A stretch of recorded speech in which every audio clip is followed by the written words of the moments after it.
Phoenix Police Department releasing findings about the record number of people shot by officers last year. It comes with recommendations for city leaders to curb the number of shootings here. ABC 15's Justin Pizzera sitting down with Mayor Kate Gallego today, who says she just read the full report last night. Justin, what did she say?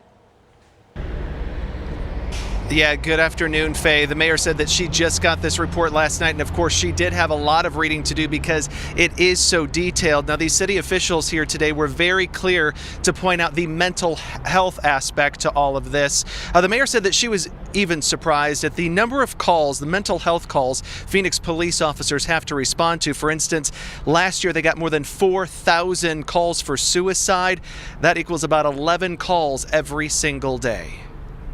We're here today because we want every Phoenix police officer and every member of our community to come home safely. Mayor Kate Gallego and city leaders addressing the 72-page report today by the National Police Foundation. The city approved spending about $150,000 last year on the study, looking at every officer-involved shooting in 2018, trying to find any trends or underlying factors and solutions for an alarming increase in shootings. In 2018, there were 44 officer-involved shootings. In 2017, there were 21. They found that there were many officer-involved shooting incidents where only one officer was there.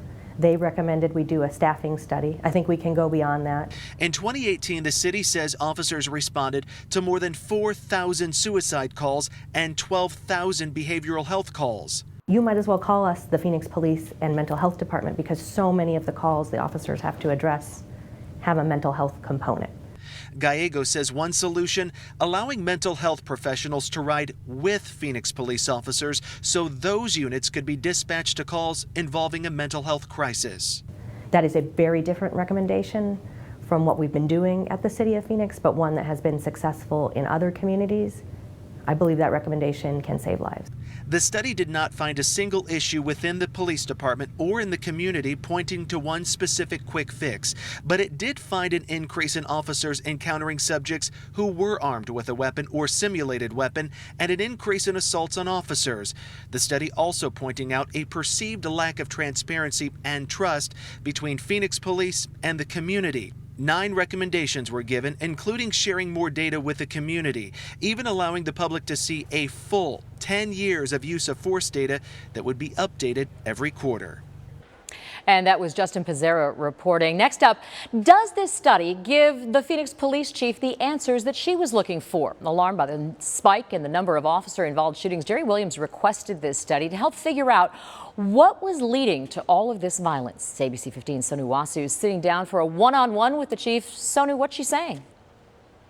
The chief says this study validates what so many already knew. There are 2 major factors that she says led to the tragic numbers we saw in Phoenix last year. The first, officers facing more assaults with people armed with guns. Critics have called Phoenix police officers, quote, trigger happy. I don't believe we're trigger happy. I will tell you this, any police officer who's been involved in a critical incident will tell you the last thing they ever wanted to do was to use deadly force. The second big problem city officials are stressing is the number of mentally ill people police are facing out on the streets. If a community member is having the worst day of their life and we are not the best resource, how do we figure out the best way to get them the help that they need? Crisis counselors in cars with cops. It is one possible solution city officials are now looking into. Studying cities like Tucson, who are already way ahead of the game when it comes to officers proactively dealing with those who are mentally ill. I'm excited to learn about some of the things that Tucson is doing. If you think of Tucson, and I know a little bit about it, it's really more of a holistic approach. While Chief Jerry Williams' executive summary of the study states, no evidence revealed through the review of the policy and training that either was flawed or misguided.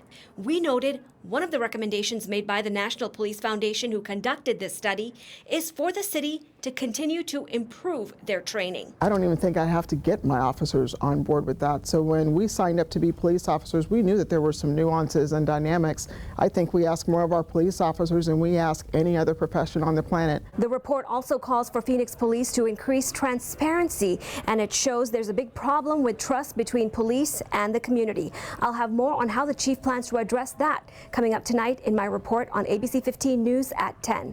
Sonu Wasu, ABC 15, Arizona.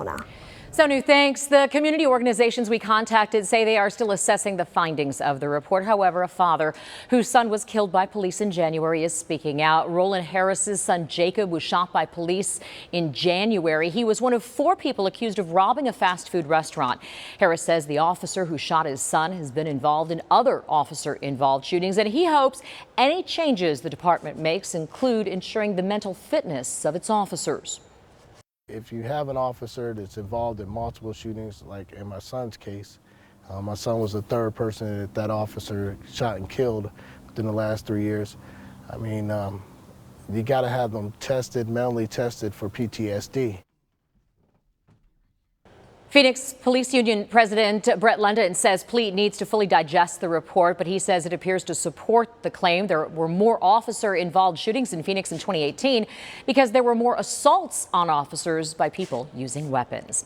The department keeps statistics on the shootings that happen each year. This year, all 5 of the officer-involved shootings have been fatal. Last year, half of the 44 shootings ended with a death. 52 cases from last year are still pending review by the county attorney's office. The Phoenix Police Department, meanwhile, is still reviewing 43 cases right now.